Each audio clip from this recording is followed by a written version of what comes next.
In the heart of a Vermont blizzard, where sky and earth dissolved into whirling white, a lone Navy SEAL slowed his truck beside an abandoned lumberyard no one noticed. There, inside a rusted iron cage, a German shepherd sat buried in snow, silent, unmoving, waiting to fade. If this story found you tonight, tell us where you're watching from and share your city or state in the comments so we can see how far hope travels across the map.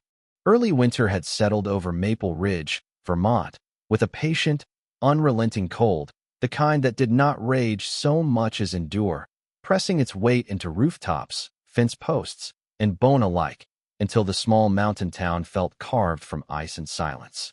Snow fell in thick, wind-driven sheets across the narrow county road that led toward the outskirts where Daniel Harper drove alone in his aging dark green pickup, headlights cutting shallow tunnels through the white.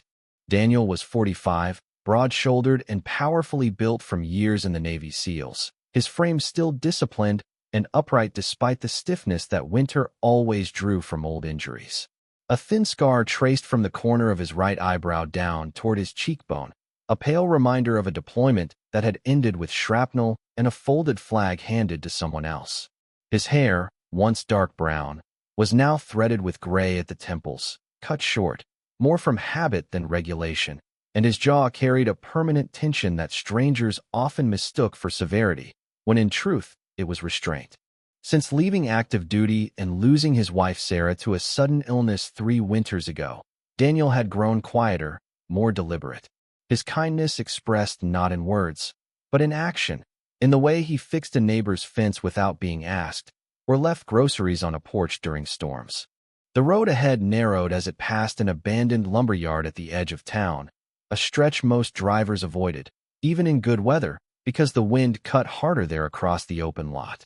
Tonight the storm had turned the place into a blur of shifting white and shadow. Daniel would have driven past, if not for the instinct that had never quite left him, that tightening beneath his ribs that signaled something out of place. Through the sweep of snow against the windshield, he caught the faint outline of a shape too rigid to be driftwood and too symmetrical to be debris.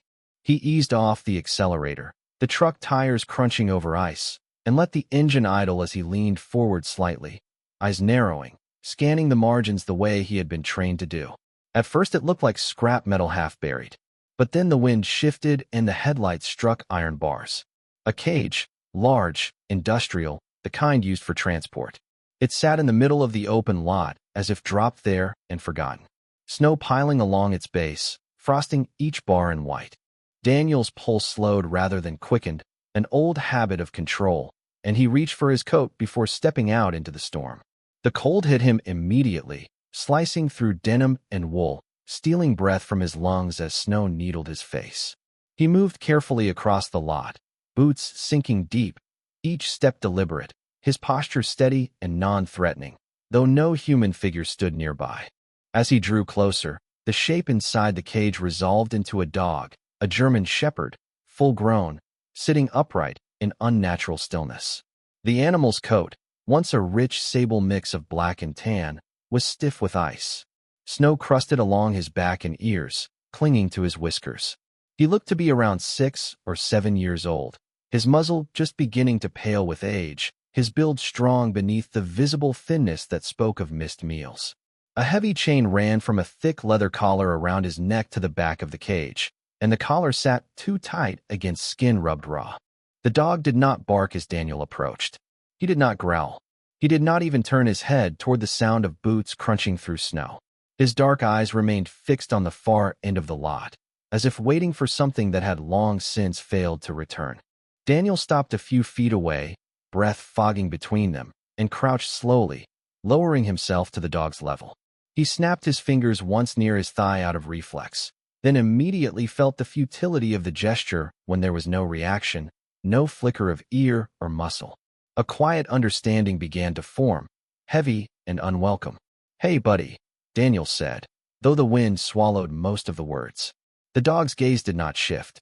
Snow had drifted halfway up the cage, burying the lower bars, and ice had welded the chain links into stiff angles.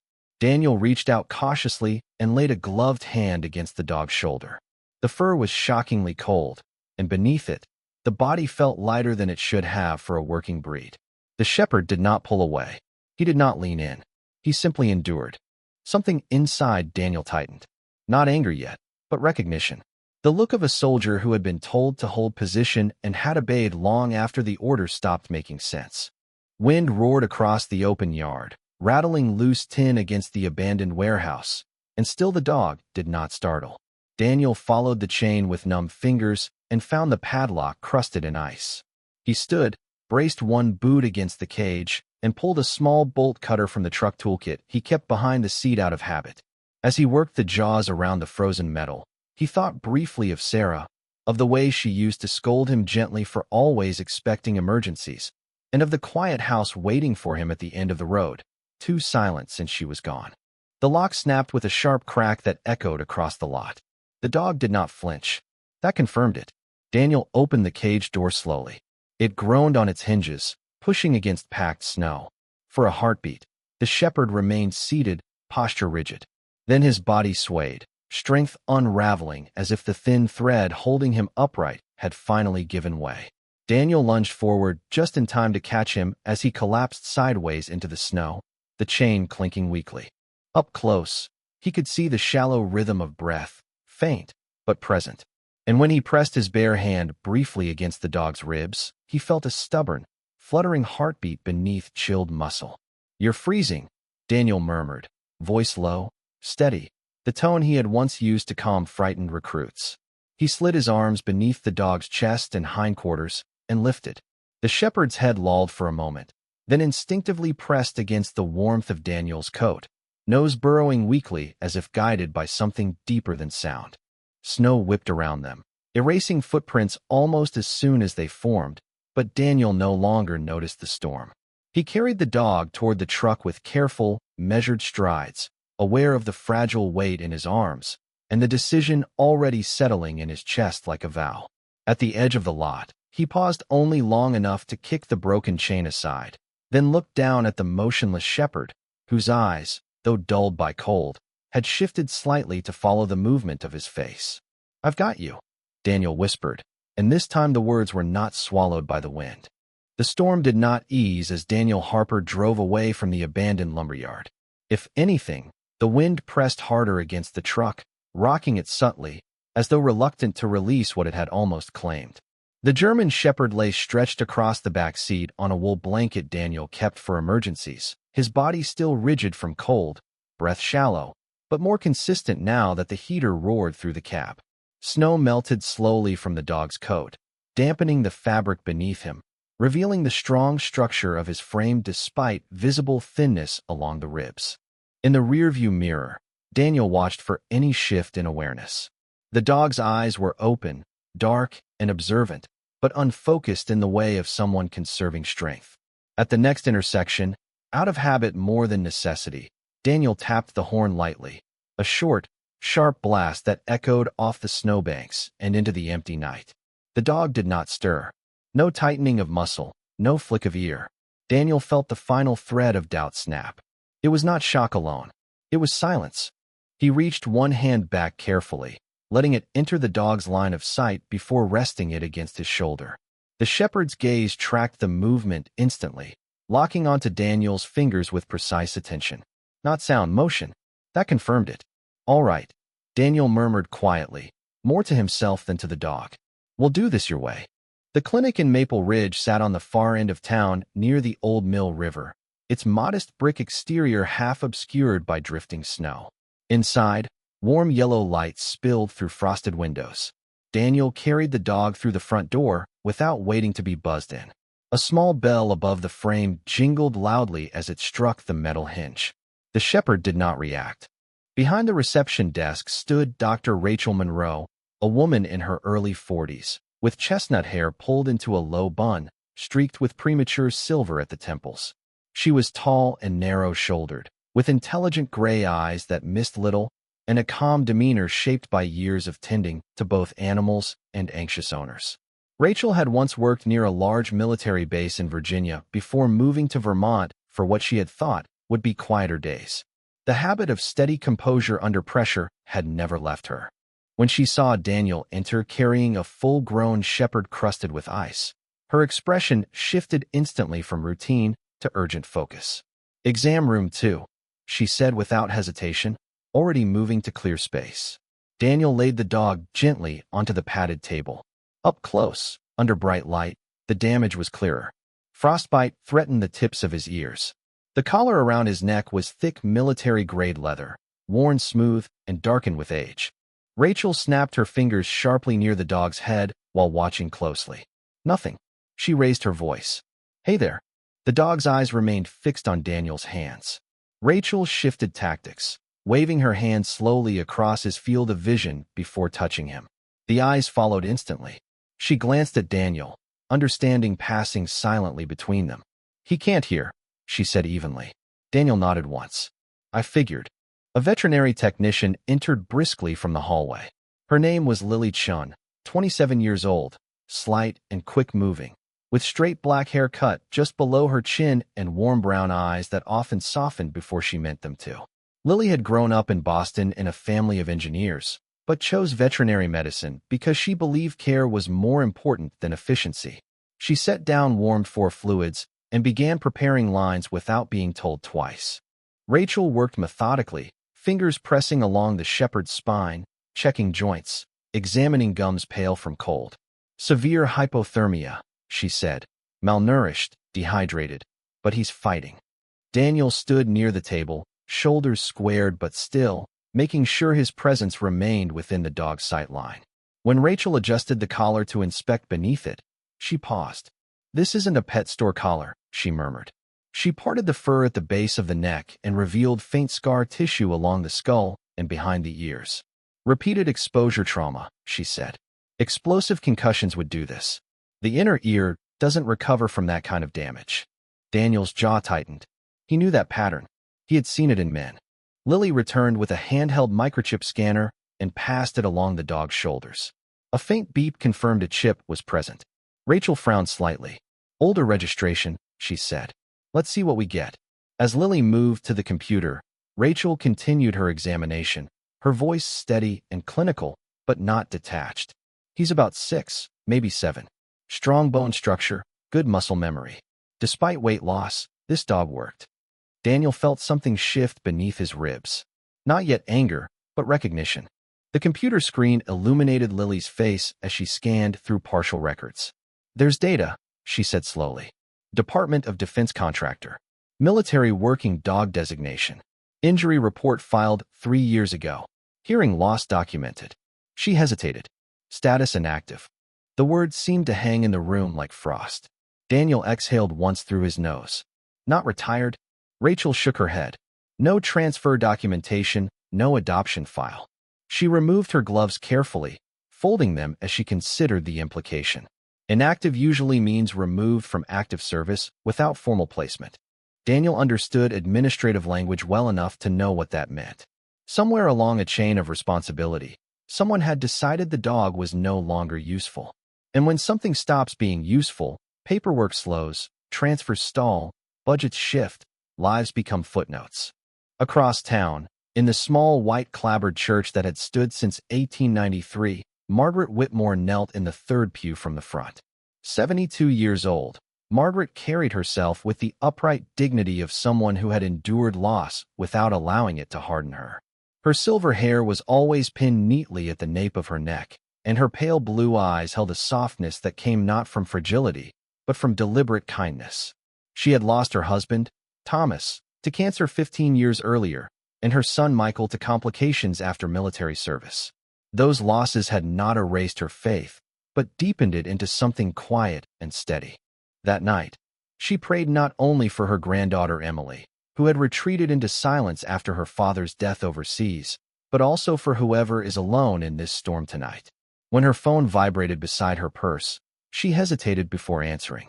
It was Carol Jenkins, director of the Regional Animal Rescue Network, a stout woman in her late 50s with cropped blonde hair and a voice permanently edged by exhaustion from too many hard decisions.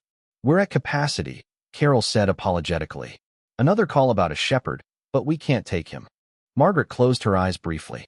"Is he safe?" she asked. "Someone picked him up," Carol replied. A A former SEAL, I think, named Daniel Harper. Margaret did not know the name well, only that he kept to himself in the hills. Then maybe, she said softly, that's not an accident. Back in the clinic, the four fluids had begun to warm the shepherd's core. His breathing steadied incrementally. Daniel stepped closer, raising his hand slowly before resting it near the dog's line of sight. The eyes tracked again, focused and aware. He's not afraid, Rachel observed quietly. That's unusual. Daniel met her gaze. He's trained not to be. Rachel nodded once. He was someone's partner. The statement carried weight. Daniel looked down at the shepherd's scarred ears and worn collar. Not anymore, he said, though whether he meant the dog had no partner or that he himself had been without one for too long was unclear even to him. Rachel entered notes into the file carefully. We'll stabilize him overnight, she said. But you should understand something, Daniel. Dogs like this don't panic because they've learned that panic changes nothing. Daniel rested his hand lightly on the edge of the table where the dog could see it. The shepherd's gaze locked onto it and held. In that quiet, under fluorescent lights and the low hum of medical equipment, Daniel felt the same tightening he had felt in the snow-covered lot. Not anger, not pity, recognition. Inactive, he repeated softly. The word did not fit the living being on the table. Rachel glanced toward the screen again, confirming the designation. That's what the file says. Daniel shook his head once, slowly. Files don't get the last word. The shepherd's breathing eased another fraction, and for the first time since Daniel had found him in the cage, the dog shifted slightly toward the warmth of Daniel's sleeve. The storm continued outside, but inside the clinic, the silence had taken on a different meaning. It was no longer empty. It was waiting. Morning arrived without ceremony, the storm having exhausted itself sometime before dawn, leaving Maple Ridge wrapped in a heavy stillness that followed violence rather than preceded it. Inside the clinic, pale winter light filtered through narrow windows, catching on stainless steel in the slow drip of four fluids. Daniel Harper had not left. He sat in a straight-backed chair near the recovery kennel, elbows resting loosely on his knees, hands visible and steady where the German shepherd could see them. The dog lay on a thick mat now, body warmed, breath more even, though weakness still pulled at his movements. In daylight, the shepherd's coat revealed its full depth, black saddle strong against a deep rust underlayer.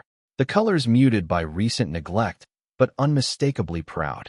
His build spoke of disciplined conditioning. Broad chest, heavy bone, powerful neck, even beneath the thinning that hunger had carved along his sides. A faint notch scarred the edge of his left ear, and older surgical stitching had left a subtle line along his flank. This had not been a backyard dog. This had been a professional. Rachel Monroe approached quietly with a tablet in hand, her expression composed but intent. I made a few calls, she said, voice low so as not to disturb the room's quiet rhythm. Old military contacts from my Virginia days. Daniel looked up slowly, and she handed him the device. Cross-reference on the chip and tattoo. You were right to stay. On the screen was a partial service file. Military working dog assigned to Joint Special Operations Task Group. 3 deployments overseas. Handler rotation noted twice. Final injury report. Blast exposure during coordinated urban operation. Hearing loss documented as progressive, bilateral, irreversible. Daniel's jaw flexed. The date of that final deployment settled into his memory with uncomfortable familiarity. He had not been in that specific unit, but his team had operated in the same region during overlapping months. Different call signs, same dust, same detonations, same nights where the air carried shock waves that never made it into after-action summaries. He worked with a sealed detachment, Daniel said quietly, eyes scanning the details. Not mine. Parallel task force. Rachel nodded. His handler was reassigned after the incident. No follow-up placement record. Daniel stared at the word that mattered most. Status inactive. No retirement ceremony. No transfer to civilian adoption database. Just a bureaucratic disappearance. He leaned back slowly, exhaling through his nose. He had seen men labeled the same way. Fit until they weren't. Useful until the injury paperwork outweighed the return on investment. Inactive, he repeated. The shepherd shifted slightly at the soundless movement of Daniel's posture, eyes tracking him instantly. Even weakened, he remained vigilant. Daniel rose and stepped closer, lowering himself to one knee so they were nearly eye level. He raised his hand slowly, palm open. The dog's gaze locked onto it with unmistakable clarity. "You were someone's partner," Daniel murmured, though he knew the words were for himself as much as for the animal. Rachel watched the exchange with quiet observation. "Dogs like this don't lose discipline overnight," she said. "They lose structure." "That's different." Daniel nodded faintly. He understood structure. It had been the scaffolding that kept him upright after Sarah's death, after the flag ceremony, after the long months when the house felt too wide and too silent. Sarah had been small and warm in presence, with honey blonde hair that she wore loose down her back and green eyes that saw through his defenses without effort. She had possessed a softness that did not weaken, but steadied him, and her sudden passing from a ruptured aneurysm 3 winters ago had hollowed something inside him that discipline alone could not refill.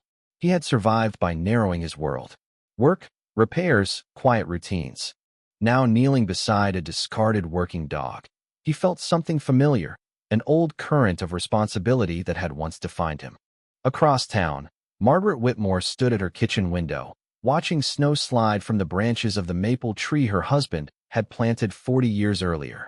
The house was modest but orderly, lace curtains pressed neatly, hardwood floors polished from habit rather than vanity. Margaret herself was tall for her generation, slender in build, her silver hair gathered in a low twist that framed a face lined not by bitterness but by endurance. Her husband Thomas had returned from Vietnam with a purple heart and a silence he never fully explained. He had been strong and gentle, a mechanic by trade, broad-handed and steady. But something in him had changed after the war. The system had called him stable. Margaret had called him wounded. When funding cuts reduced his VA appointments to brief check-ins, she had learned to compensate with patience and faith. That morning, she folded her hands at the counter and thought of the phrase inactive, though she did not know the dog's file. She knew only the shape of being set aside. Back at the clinic, Lily Chun returned with printed records. "There's mention of commendation," she said softly, placing the sheet on the counter. "Explosive detection, multiple successful alerts." Daniel read in silence. This dog had saved lives, likely men who had never known his name beyond a call sign. He reached out again deliberately, ensuring the shepherd saw the movement before contact. The dog did not recoil. He did not lean in either. He simply accepted the presence with composed awareness. "What happens now?" Rachel asked gently. Daniel's answer came without hesitation. "He doesn't go to animal control." Rachel studied him for a moment, measuring resolve. "That means responsibility, medication, follow-ups, structured rehabilitation." Daniel met her gaze evenly. "I've handled worse." The corner of her mouth lifted slightly, not amused, but acknowledging the truth in his tone. "You'll need to file paperwork," she said. "Temporary custody, at minimum." Daniel nodded once. He turned back to the dog and considered the weight of what came next. Names mattered. They anchored identity when systems stripped it away. He searched his memory for something strong, something earned. "Gideon," he said quietly. The shepherd's eyes did not change at the sound, but they sharpened at Daniel's expression. Rachel tilted her head. "Biblical. A warrior chosen when others were overlooked," Daniel replied. "Not the biggest army, just the right one." The name settled into the room with unexpected gravity. Daniel extended his hand again, slower this time, palm angled downward in a gesture that would become signal rather than command. Gideon watched. After a long, deliberate second, the dog shifted forward half an inch, nose brushing lightly against Daniel's knuckles. It was not affection. It was acknowledgement. Choice. Rachel exhaled softly. "All right," she said. "Gideon it is." Daniel remained kneeling, steady and present, as if sealing an oath no paperwork could formalize. Outside, the snow began to melt along the eaves. Inside, a dog once labeled inactive had been named again. The road leading to Daniel Harper's cabin wound upward through pine and birch, the snow along its edges already beginning to crust beneath a pale afternoon sun that gave light without warmth. Daniel drove slowly, aware of the fragile weight in the back seat, not because Gideon was large, but because he was newly anchored to something uncertain. The cabin stood modest and weathered against the tree lean, built of dark timber that Daniel had maintained himself over the years, its stone chimney rising solid and unadorned. It had once held the easy warmth of Sarah's presence, her soft laughter, the scent of cinnamon she favored in winter, but now it held quiet and disciplined layers. Daniel carried Gideon inside carefully, pausing just inside the threshold to allow the dog's eyes to adjust and to let him take in the space visually. Sound meant nothing here, but light and movement did. He had cleared an area near the hearth earlier that morning after leaving the clinic, laying down thick quilts and positioning a low water bowl where it would be visible rather than tucked away. Gideon stood unsteadily when Daniel set him down, muscles still stiff but responsive, head level, eyes scanning the perimeter in controlled sweeps. He did not pace. He did not panic. He cataloged. Daniel removed his coat slowly, exaggerating each movement so it entered Gideon's field of view before it happened. He bent slightly at the waist rather than approaching upright, a subtle signal of non-threat used during deployments when working beside canine units. Gideon tracked the motion, then shifted his weight fractionally, adjusting his stance to maintain visual contact. Daniel raised his hand once, palm open, then lowered it gradually, testing for reaction. Gideon's gaze followed the arc precisely, muscles easing by degrees as if recalibrating expectations. "All right," Daniel murmured softly, though he knew tone alone was irrelevant. It was his breath, steady and unhurried, that mattered more. He moved to the kitchen and returned with a shallow bowl of warm broth mixed with softened kibble, kneeling as he placed it within sight. He did not push it forward, did not gesture insistently. Gideon waited a full 10 seconds, eyes alternating between Daniel's posture and the bowl, then lowered his head cautiously and began to eat with controlled urgency, not ravenous, but efficient. Daniel watched without interference, resisting the instinct to reach out, understanding that trust for a dog like this would be measured in inches rather than leaps. As afternoon light shifted across the wooden floor, Daniel practiced small repetitions, lifting his hand slowly to signal attention, lowering it to indicate calm, stepping sideways rather than forward to avoid direct pressure. Each time, Gideon responded with focused observation rather than fear, as though translating a language he had once known fluently but had not heard spoken in years. When Daniel's shoulders tensed unconsciously, memory flaring briefly at the crack of distant ice falling from the roof, Gideon stiffened in parallel, not because of sound, but because of the change in Daniel's body. The correlation was immediate. Daniel exhaled deliberately, allowing tension to drain from his stance, and Gideon's posture softened accordingly. "You read everything," Daniel said under his breath, recognizing the mirror effect. Across town, Margaret Whitmore sat at her dining table with her granddaughter Emily across from her. Emily was 17, tall and narrow-shouldered like her late father, with chestnut hair that fell straight and heavy past her collarbone, and skin so pale it seemed almost translucent in winter light. Her eyes were a muted hazel that once held quick humor, but now often appeared distant, as if turned inward. Since her father Michael's death overseas 18 months earlier, Emily had withdrawn into long stretches of silence that were not rebellion, but exhaustion. Loud noises unsettled her. Crowded rooms overwhelmed her. Margaret placed a mug of tea before her granddaughter gently, hands steady from years of caregiving. "I heard about a dog rescued last night," she said softly, not pressing for response. Emily's fingers tightened slightly around the mug, but she did not look up. Margaret continued, voice measured. "A former military dog lost his hearing." That drew a flicker. Emily's gaze shifted briefly, interest not in the words, but in the idea of a creature changed by war.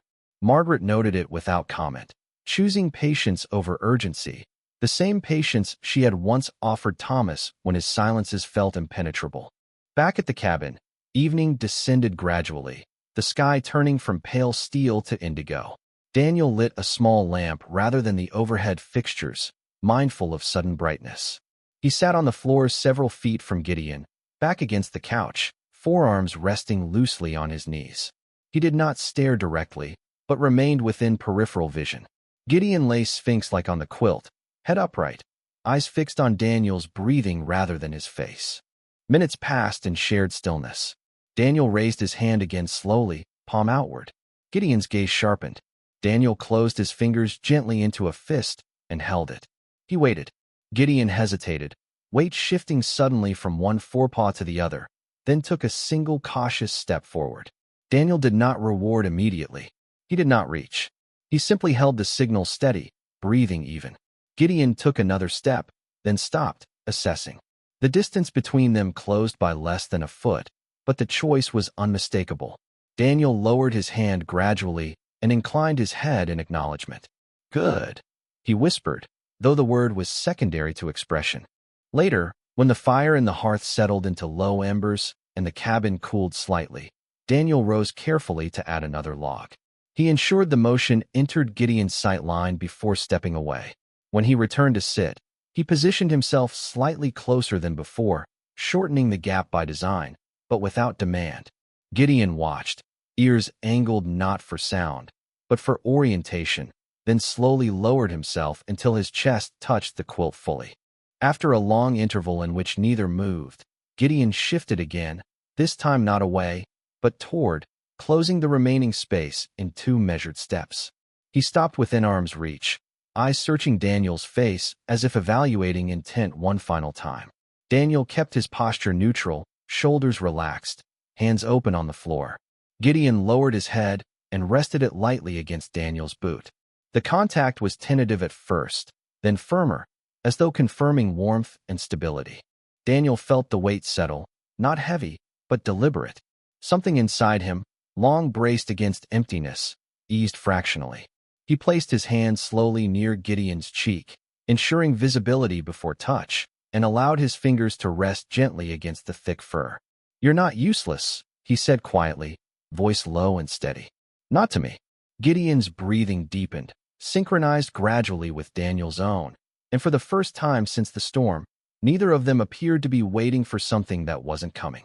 The 5th night after Gideon came to the cabin settled in without warning, the air outside turning brittle again as temperatures dropped below what the forecast had promised.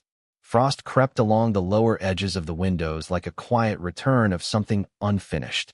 Daniel had begun to recognize the subtle rhythms of the dog's recovery. Longer stretches of rest, steadier steps across the wooden floor, a cautious appetite. But that evening there was a change he could not ignore.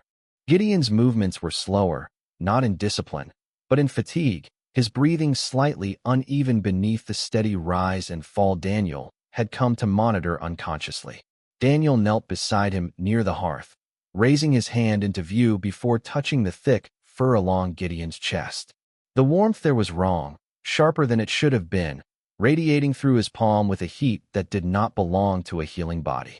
Gideon's eyes met his, alert but dulled by strain, and Daniel felt the old tightening beneath his ribs, the one that had once meant incoming fire. "Easy," he murmured, lowering his palms slowly in their now familiar rest signal. Gideon complied without resistance, folding down carefully onto the quilt, though the tremor that followed was not from cold. Daniel did not waste time debating. He moved deliberately, boots on, coat lifted within the dog's sight line, each action visible before it happened so as not to startle. When he slid his arms beneath Gideon to carry him back to the truck, the dog leaned into him with the same trust he had shown in the snow, breath rattling faintly in a way that tightened Daniel's jaw. The drive back to the clinic felt longer than the blizzard night had, not because of weather, but because of memory. Daniel found himself counting breaths automatically, in through his nose, out through parted lips, attuned without thinking to the uneven rhythm beneath his hand resting against Gideon's rib cage in the back seat. He had counted like this before. Overseas, beside a wounded teammate named Mark Alvarez, a wiry, sharp-featured man with dark stubble and a restless grin that hid more fear than he ever admitted. Mark had been younger by 6 years, impulsive but loyal, the kind of soldier who volunteered first and questioned later. Daniel remembered the night communications failed, and Mark had signaled for help that never came fast enough. The explosion had silenced more than sound. The clinic lights were still on when Daniel arrived, the door unlocked as if Rachel Monroe had anticipated the return. Rachel met him halfway down the hall, sleeves already rolled, chestnut hair slightly loosened from its usual precision, her gray eyes sharpening as she took in Gideon's posture. "Breathing?" she asked evenly. "Shallow, warm to the touch," Daniel replied, voice controlled but clipped. Lily Chen appeared behind Rachel with oxygen tubing ready, movements swift but not frantic. She had tied her hair back hastily, a faint crease marking where she had been resting against her desk before the call. They laid Gideon on the exam table, and Rachel pressed her stethoscope gently against his chest, shifting positions to listen carefully along both lungs. The faint crackle there was unmistakable. "Delayed pneumonia," she said quietly. "Cold exposure damages tissue. Sometimes it waits."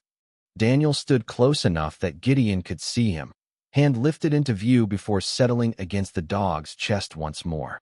Oxygen was placed carefully, for fluids reintroduced, antibiotics administered without hesitation. The room filled with the low hum of machines, sterile and steady, a different kind of battlefield. Gideon's eyes remained open, tracking Daniel's posture even as fever pulled at him.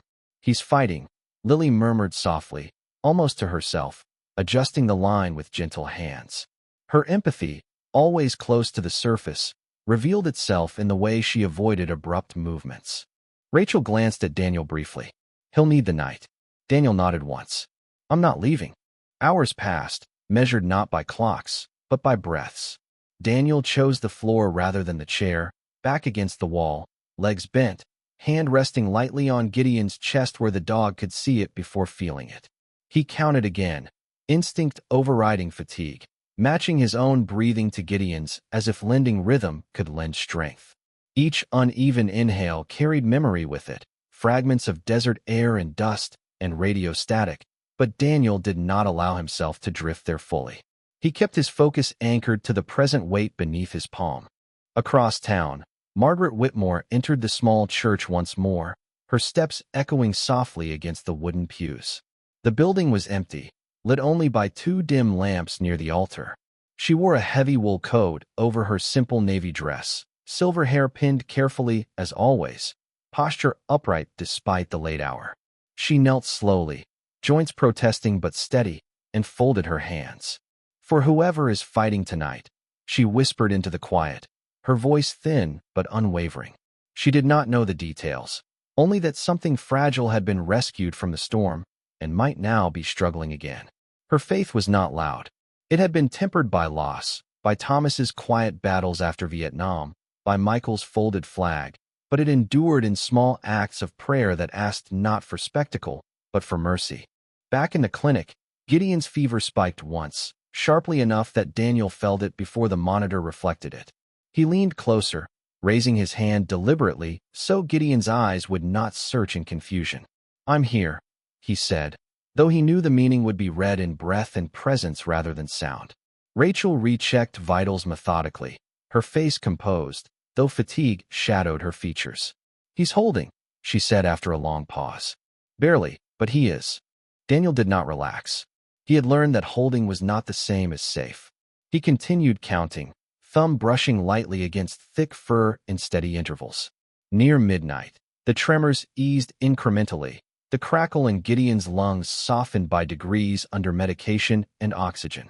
Daniel realized at some point that he had not blinked in several minutes. His focus narrowed to the rise and fall beneath his hand. "You've done this before," Rachel observed quietly from across the room. Daniel did not look up. "I've waited before," he replied, the distinction subtle but important.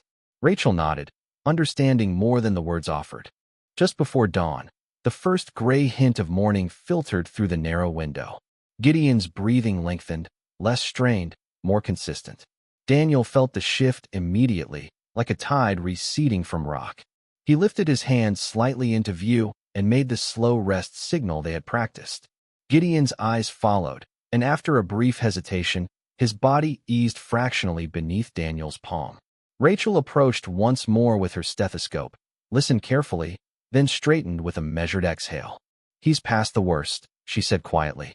The words did not carry triumph, only cautious relief. Daniel closed his eyes for a brief second, forehead resting lightly against the cool wall behind him, before he looked back down at the dog. Gideon's gaze remained steady, not dramatic, not pleading, simply present. The night had not erased him. It had only tested him. The morning after Rachel Monroe declared Gideon past the worst arrived with a thin band of gold light breaking over the snow-covered ridgeline. The air outside brittle but no longer hostile, as though winter itself had retreated a cautious step. Daniel Harper drove back to his cabin with Gideon upright in the back seat this time. Posture steady though still recovering, eyes alert and tracking every subtle movement of Daniel's shoulders in the rearview mirror. Over the next week, strength returned gradually, not in dramatic leaps, but in measured increments. Longer walks across the yard, steadier breathing beneath Daniel's resting palm, a renewed firmness in the line of his back. Daniel found himself speaking less and observing more, refining the signals they had practiced, keeping his breathing even and his gestures deliberate. It was Rachel who suggested the possibility one afternoon when Daniel brought Gideon in for a follow-up check. She stood by the exam table, sleeves rolled, gray eyes thoughtful. "There's a place I think you should consider," she said. "A small center outside town. Works with children of veterans, trauma cases mostly. Some of them can't tolerate noise." Daniel lifted his gaze slowly. "And you think he could help?" Rachel glanced at Gideon, who remained composed despite the faint echo of barking from kennels down the hall. "He doesn't react to sound," she said simply. "That might be exactly what they need." The center occupied a renovated community hall near the edge of Maple Ridge, modest in structure but warm in atmosphere. Its exterior painted a soft cream that stood out against the dark winter trees. Inside, sunlight filtered through wide windows onto low bookshelves and cushioned chairs arranged in loose circles. Daniel arrived mid-morning, Gideon at his side on a short lead, movements controlled and unhurried. Waiting at the entrance was Marianne Keller, the program coordinator, a woman in her early 50s with shoulder-length auburn hair and a posture that carried both gentleness and authority. She was tall, her build sturdy rather than delicate, with clear green eyes that assessed without judgment. Marianne had once worked as a counselor on a military base in North Carolina before relocating to Vermont after her own husband's retirement from the Army. Years of listening had given her a way of leaning into silence rather than filling it. She crouched slightly as Gideon entered her line of sight, careful to let him see her before speaking. "You must be Daniel," she said softly, voice even. Daniel nodded once. "And this is Gideon." Gideon watched her hands more than her face. Posture calm, tail low but not tucked. Inside the main room, a handful of children were scattered across the floor, some reading, some simply sitting with guarded stillness. Among them was Emily Whitmore, tall and slender, chestnut hair falling straight over her shoulders, hands folded tightly in her lap. She had resisted coming that morning, unsettled by the thought of unfamiliar spaces and unpredictable sounds, but Margaret had persuaded her with quiet insistence. Emily's father, Michael Whitmore, had been a Marine whose sudden death overseas had fractured something inside her. Since then, loud noises had triggered flinches she could not control, and conversations often felt like cliffs too steep to climb. As Daniel and Gideon stepped inside, a metal chair scraped faintly across the floor at the far end of the room, the sound sharp in the otherwise gentle space. Two children startled visibly. Gideon did not. His ears remained steady, eyes scanning movement without tension.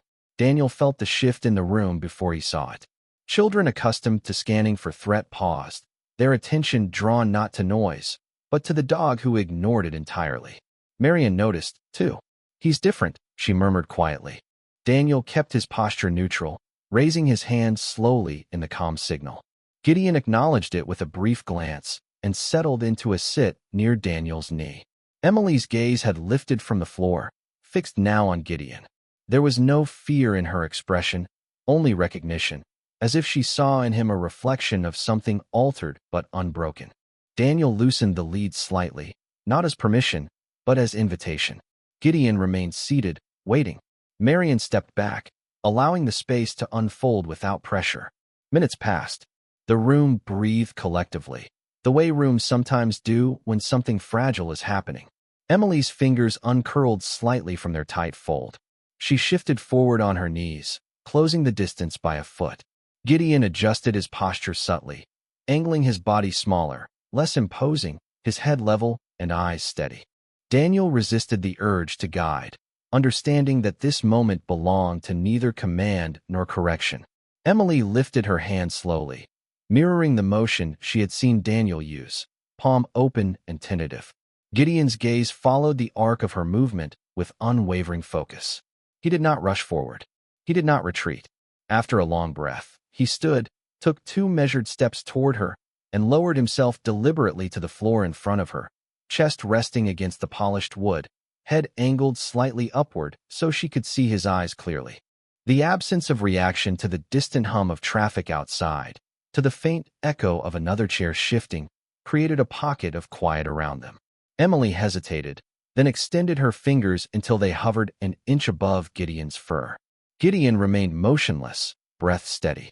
When her hand finally made contact against the thick sable coat, it was with the gentlest pressure, as though confirming something real.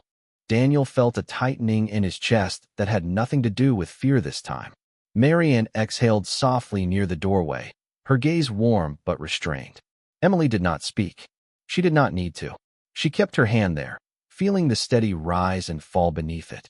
Gideon's eyes flicked briefly toward Daniel, then back to the girl, as if marking the exchange as intentional rather than accidental.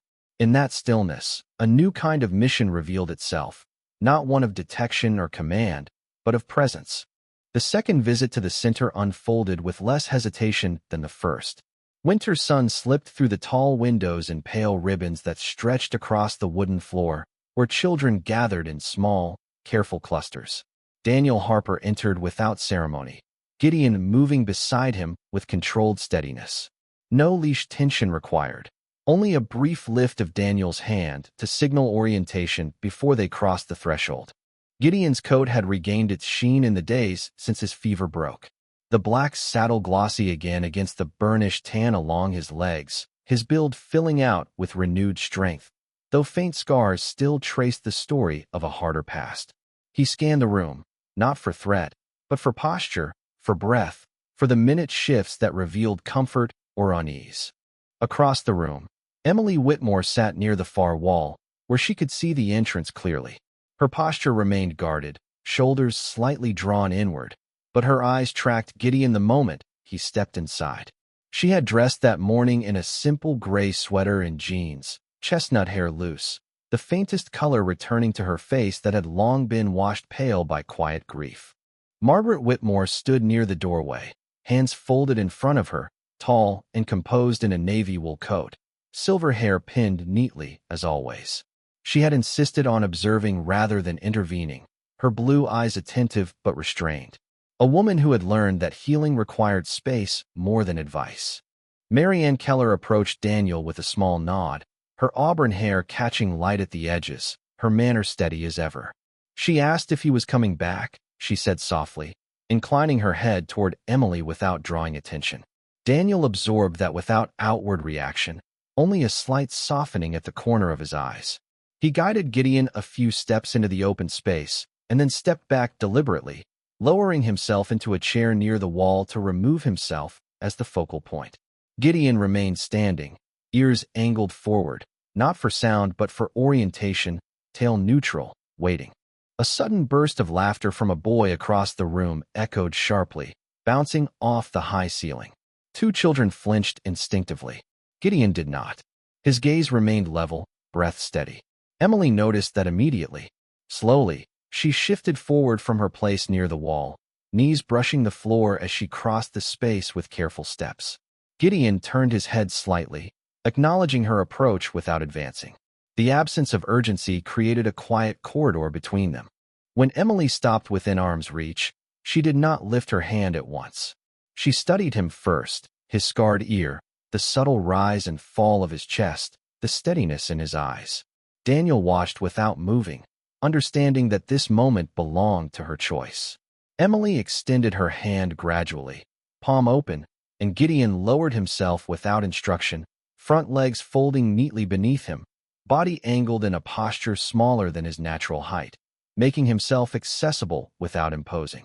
Emily's fingers brushed the thick fur along his shoulder, tentative at first, then more certain.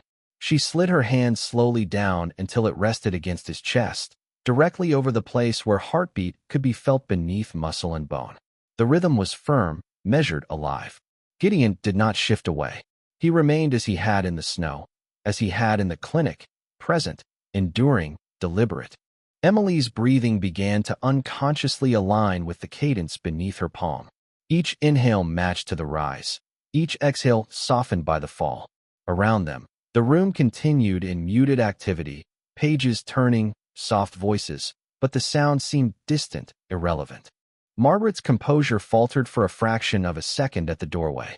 She had not seen her granddaughter willingly touch anything outside the house in months. Had not seen her initiate contact since the day uniformed officers delivered news that fractured their family. Margaret pressed her lips together to steady them, her eyes brightening with unshed tears that she refused to wipe away, lest she interrupt the sanctity of the moment. A young volunteer named Thomas Reed stood near the back wall, observing quietly. He was 22, broad-shouldered with sandy hair cropped short, and a thin beard outlining a jaw still adjusting to adulthood. Thomas had returned from his own brief service stint stateside after a training accident left him with a lingering knee injury that ended his ambitions prematurely. The setback had carved humility into him rather than bitterness. He watched Emily and Gideon with the particular attentiveness of someone who understood the invisible aftermath of interrupted purpose. Emily leaned closer, her forehead nearly level with Gideon's as her hand remained against his chest. She did not smile at first, but the rigid line of her mouth softened. Gideon's eyes flicked briefly toward Daniel, then back to the girl, as if acknowledging that this connection did not require supervision. Emily swallowed once, her voice unused but not gone. For several seconds, she said nothing. Then, so quietly that only those closest could hear, she whispered, "He's like Dad, brave." The words seemed to surprise even her, emerging not forced, but remembered. Margaret closed her eyes briefly, a tear finally tracing down the fine lines of her cheek. Not from sorrow this time, but from recognition of a door opening. Daniel did not move toward them. He remained seated, hands resting loosely on his knees, breathing steady. Gideon's chest rose and fell beneath Emily's palm, unwavering. And in that rhythm, something passed between them that required no sound, no command, no translation, only presence. Winter did not loosen its grip on Maple Ridge, but something else began to thaw beneath it, a current of quiet determination that moved through Daniel Harper with the same steadiness he once reserved for missions that required patience more than force. Gideon had settled into a rhythm at the center, his presence no longer tentative, but grounded. And yet Daniel could not release the question that had lingered since the word inactive appeared on the clinic screen. Systems forgot by accident. Chains replaced by decision. One evening, after returning from the center, Daniel sat at the wooden table in his cabin with a stack of printed records Rachel had helped him obtain. The lamp cast a narrow pool of light over pages detailing procurement numbers, transfer codes, and a contractor name that appeared twice in Gideon's file. Kessler Tactical Logistics. Daniel recognized the structure of the paperwork immediately, the way certain forms masked accountability behind subcontracted layers. The company was based 2 counties over, run by a former procurement officer named Victor Hale, a man in his late 50s with iron-gray hair cut close to the scalp and a square, weathered face that carried permanent creases around narrowed blue eyes. Hale had built a reputation on efficiency rather than compassion, known in veteran circles as someone who treated equipment and personnel with equal detachment once contracts expired. Daniel had crossed paths with him years ago at a base supply briefing. Hale's handshake had been firm but impersonal, his tone brisk, his interest limited to metrics. Daniel remembered disliking him without being able to articulate why. The next morning, Daniel drove to the county clerk's office, a modest brick building near the courthouse square. Inside, he met Deputy Clerk Samuel Ortiz, a compact man in his early 40s with neatly combed black hair and a trimmed mustache that accentuated his precise manner of speech. Ortiz had grown up in Maple Ridge and carried the quiet loyalty of someone who valued transparency over hierarchy. His younger brother had served in Afghanistan and returned home with injuries that altered his gait, but not his pride. When Daniel presented the contractor name and inquired about public auction records, Ortiz hesitated only briefly before pulling up archived listings. "There was an equipment liquidation auction 6 months ago," Ortiz said, fingers moving steadily over the keyboard. Kessler offloaded several assets after losing a contract. Daniel's jaw tightened. "Assets," he repeated evenly. Ortiz nodded, expression darkening as he scrolled. "There's an entry here. Livestock and working animals. No individual identifiers listed." The phrasing struck Daniel like cold air. Livestock, working animals. No names, no histories. He thanked Ortiz and left with copies in hand. By mid-afternoon, he was parked outside a storage facility on the edge of an industrial park. Rows of metal units standing in silent lines against the pale sky. A faded banner near the gate still bore the remnants of the auction company's logo.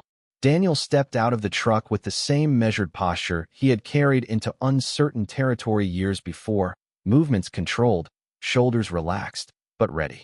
Victor Hale emerged from an adjacent office, tall and broad through the torso, a heavy wool coat pulled tight around him, gray stubble lining his jaw. "Harper," Hale said without greeting.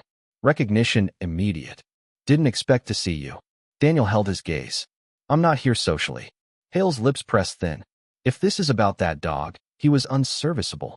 Contract ended. Daniel stepped closer, voice low and even. "He wasn't equipment." Hale shrugged once, a small dismissive motion. He couldn't hear. Liability issue. No handler requested transfer. Daniel felt the familiar tightening in his chest, but he did not raise his voice. "So you sold him?" Hale's silence confirmed more than words. "It was legal," Hale added flatly. "Within disposal protocol." Daniel considered the phrase disposal protocol, the way it echoed against memory. "Protocol doesn't erase responsibility," he said quietly. Hale's gaze shifted, not to concede, but to end the conversation. Daniel did not press further. He had what he needed, confirmation that Gideon had not simply wandered into neglect, but had been categorized and released like surplus inventory. Across town, Margaret Whitmore sat at her kitchen table with a yellow notepad before her. She had made a decision the night Emily whispered about bravery. Margaret's grief had never turned her cynical, but it had sharpened her sense of injustice. She dialed the number for the Maple Ridge Chronicle, the small weekly paper that still printed obituaries and school board updates with equal care. The editor, Thomas Grady, answered on the second ring. Grady was a tall, thin man in his early 60s with wire-rimmed glasses and a shock of white hair that refused to lie flat. He had covered the town's stories for 3 decades, his voice gentle but persistent when truth required light. Margaret spoke calmly, detailing the rescue, the inactive designation, and the auction listing. Grady listened without interruption. "Do you have documentation?" he asked. "We do," Margaret replied, glancing at copies Daniel had shared. "Then it deserves print," Grady said simply. The article ran 3 days later under a headline that did not accuse, but questioned. Former military working dog sold at auction after injury. Grady's writing avoided sensationalism, instead laying out the facts with measured clarity, including Daniel's statement that service does not end when usefulness does. By evening, the story had circulated beyond Maple Ridge, shared across veteran networks and community forums. Calls reached the county office. Emails arrived at Kessler Tactical Logistics, demanding explanation. Deputy Clerk Ortiz informed Daniel that a formal inquiry had been opened regarding compliance with military animal transfer regulations. At the center, Marianne Keller watched as parents discussed the article in hushed tones, while Gideon lay calmly beside Emily, unaware of the ripple he had created. Daniel stood near the doorway, hands steady, observing not outrage, but awakening.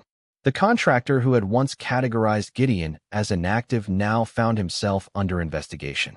The language of disposal replaced by the language of accountability. Snow returned to Maple Ridge in a softer form this time, drifting down in thin, quiet spirals that settled on rooftops and shoulders without the violence of the storm that had begun everything.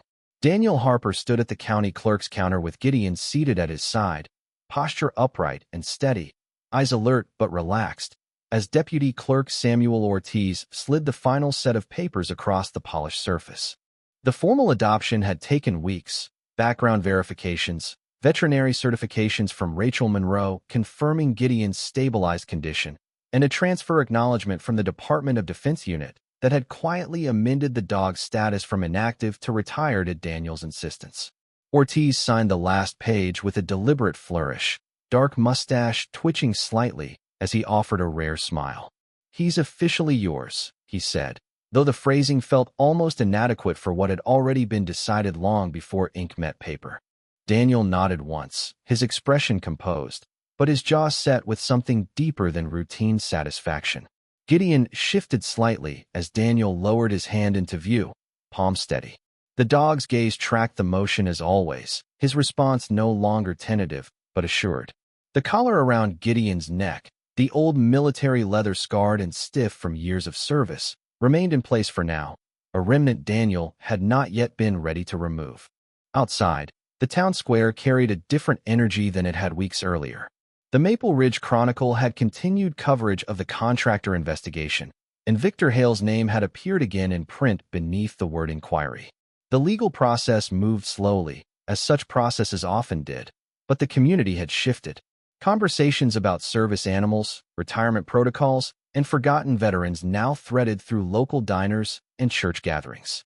Margaret Whitmore had not allowed the momentum to dissipate. Standing at the center of the community hall that evening, she adjusted the edge of a navy cardigan over her shoulders as volunteers arranged folding tables along the walls. At 72, she carried herself with the upright grace of someone who understood that leadership did not require volume. The fundraiser she organized was modest in decoration, but resolute in purpose: a bake sale, silent auction, and donation drive to establish a small support fund for military working dogs in transition. Thomas Grady from the Chronicle had donated framed photographs for auction. Mary Ann Keller coordinated with parents from the therapy center. Even Deputy Clerk Ortiz had quietly contributed a check. Margaret moved among the tables with measured warmth, silver hair pinned, as always, blue eyes bright with intention. "We cannot undo what happened," she told a small cluster of attendees. "But we can decide what happens next." Emily stood nearby, no longer pressed against walls, but moving carefully between groups, her posture still reserved, yet no longer withdrawn. She paused occasionally to rest a hand on Gideon's shoulder, grounding herself in the steady rise and fall she had come to trust. Daniel watched from the doorway for a time, broad frame silhouetted against the soft lights of the hall. He did not seek attention, but he did not avoid it either. When approached, he answered questions directly, voice even, gaze steady, describing not anger but responsibility. He did his job, Daniel said simply to a middle-aged man in a wool cap who asked about the auction. "Now we're doing ours." The next morning, Daniel drove Gideon back to the edge of the abandoned lumberyard where the rusted cage had once stood. The property had been cleared by county workers after the investigation began. The twisted metal removed, the bent post extracted from frozen ground. Snow fell lightly, almost ceremonially, covering the bare patch of earth that had once held iron and chain. Daniel stepped from the truck and walked slowly to the center of the lot, boots pressing fresh tracks into powder. Gideon followed without leash, his gait controlled but free, ears angled forward as he surveyed the open space. He did not pause in confusion. He did not search for the cage. He stood beside Daniel, posture level, as if acknowledging a location without being bound to it. Daniel lowered himself onto one knee, raising his hand in the calm signal before reaching for the old collar buckle. The leather was worn smooth where years of service had shaped it, the metal ring dulled by exposure. For a moment, Daniel's fingers rested there, not in hesitation, but in respect. "You carried enough," he murmured quietly, though he knew the words were for himself as much as for the dog. Gideon's eyes followed the movement of his hands, steady and untroubled. Daniel unfastened the collar carefully and set it aside in the snow, the leather dark against white. From his coat pocket, he removed a new collar, sturdy but simple, dark brown, with a polished brass plate engraved the night before at a small shop on Main Street. The engraving caught the light as Daniel lifted it into Gideon's view before securing it around his neck. He fastened it snugly, but not tight, fingers precise, movements visible. The plate read, "Gideon, chosen." Gideon stood unmoving during the exchange, then shifted his weight forward slightly, closing the space between them by instinct rather than instruction. Daniel rested his hand briefly against the dog's chest, feeling the steady rhythm beneath fur that had regained its strength. Snow continued to fall in soft, soundless arcs around them. There was no cage now, no chain, only open ground and a name reclaimed. Daniel rose slowly, lifting his hand once more in their familiar signal. Gideon acknowledged it and stepped into place at Daniel's side, not commanded, but aligned. Together they turned away from the empty lot and walked back toward the truck their tracks parallel in the snow, unbroken. Winter returned to Maple Ridge the way it always did, without apology and without haste. But this time it carried no memory of cages or broken chains, only the quiet rhythm of a town that had learned to look more closely at what it had almost overlooked. A year had passed since the night Daniel Harper lifted a freezing body from iron bars, and the man who now walked across the therapy center's front steps moved with a steadier ease than he had in years. The lines in his face remained, the scar near his brow still pale against weathered skin, but there was less tension in his jaw, less guardedness in his posture. Beside him, Gideon moved without leash, wearing a reflective therapy vest fitted neatly across his broad chest, the brass plate on his collar catching winter light each time he turned his head. The once thin shepherd now carried his weight fully again, muscles defined beneath thick sable fur, eyes bright and attentive. Inside the center, the routine unfolded with a gentle familiarity. Children entered in small groups, some talking, some quiet, but none startled when a chair scraped or a door closed sharply. Gideon remained composed in every instance, his stillness now a presence the children recognized as safety rather than indifference. Marianne Keller, auburn hair threaded now with a few more strands of silver, watched from near the office doorway with the composed satisfaction of someone who understood that progress often arrived disguised as repetition.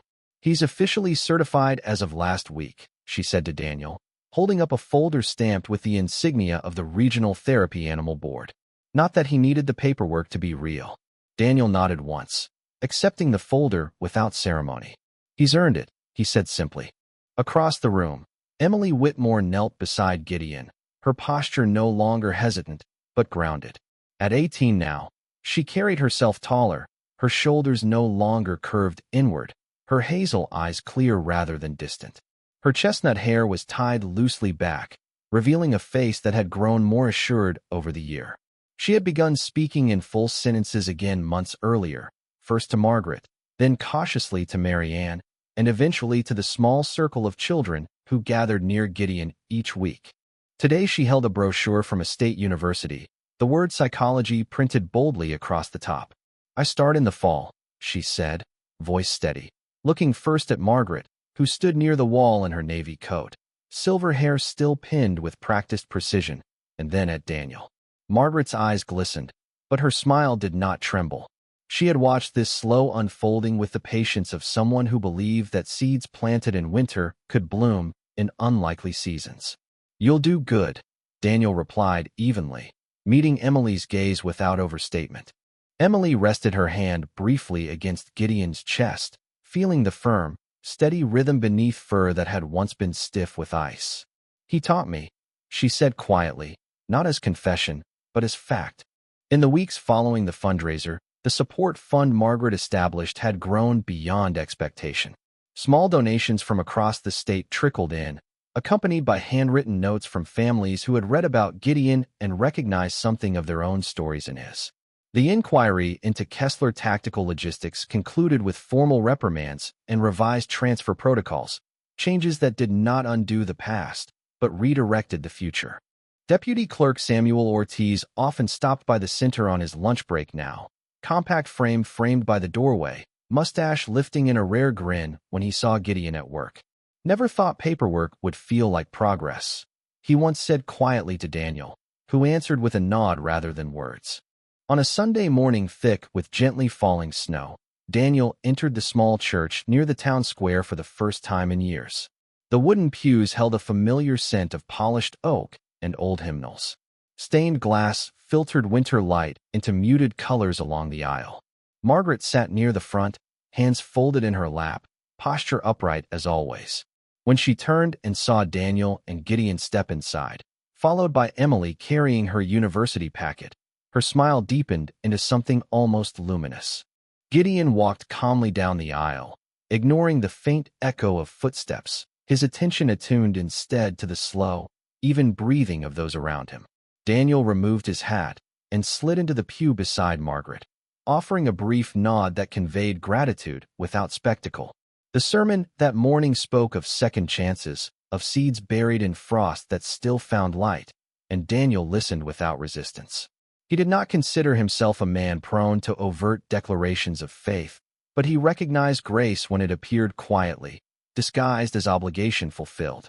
After the service, as congregants lingered in soft conversation, Emily stepped outside first, tilting her face upward to let snow settle briefly against her eyelashes before it melted.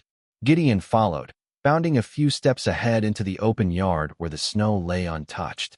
Daniel stood at the church doorway, watching as the shepherd lowered his front half in a playful bow, an invitation Daniel had not seen in him before the past year, then sprinted forward in a wide arc across the white field. There was no chain, no cage, only the rhythmic thud of paws against snow and the visible cloud of breath in cold air. Daniel felt something inside him release fully at last, not with drama, but with quiet acknowledgement. He had thought that first night that he was rescuing a discarded dog from a storm. Standing there now, watching Gideon run freely across ground that once symbolized confinement, he understood the inversion of it.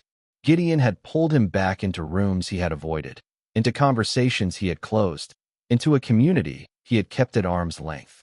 He had restored to Daniel a sense of mission not defined by combat, but by presence. Margaret stepped beside him, gloved hands folded, silver hair catching flakes of snow. "Miracles don't always shout," she said gently. Daniel watched as Gideon slowed, turned, and ran back toward him without being called, aligning himself naturally at Daniel's side. "No," Daniel answered quietly. "Sometimes they just stay." He looked down at the brass plate gleaming against dark fur, Gideon chosen, and felt the truth settle without straying. What the world had labeled useless had become the bridge for healing, not because it regained what was lost, but because it offered what remained. Daniel stepped forward into the snow, Gideon moving beside him in effortless synchrony, and for the first time since Sarah's laughter had faded from the cabin walls, he did not feel alone in winter. Sometimes miracles do not arrive with thunder or spectacle. Sometimes they come quietly in the middle of an ordinary winter, when one person refuses to walk past what the world has decided no longer matters. Gideon was labeled inactive, unserviceable, disposable, yet in God's hands, what was discarded became a bridge for healing. A deaf dog who could not hear commands became the steady heartbeat that helped a grieving girl speak again. A man who thought he was rescuing a broken animal discovered that he was being rescued from his own isolation. That is how grace often works. It does not restore what was lost in the same way. It redeems what remains and gives it new purpose. In our daily lives, we all carry seasons of silence, disappointment, or feeling unseen. We may believe we are no longer useful, no longer strong enough, no longer chosen. But God does not measure worth the way systems do. He does not discard what is wounded. He restores it, reshapes it, and uses it to bring hope to someone else. If this story reminded you that second chances are real, that compassion still changes lives, and that no one is beyond redemption, please share it with someone who may be walking through their own winter. Leave a comment and tell us where you are watching from and how this message spoke to your heart. Subscribe to the channel so we can continue sharing stories of faith, courage, and quiet miracles. May God bless you, strengthen you in your hardest seasons, and remind you that you are never forgotten, never invisible, and never alone.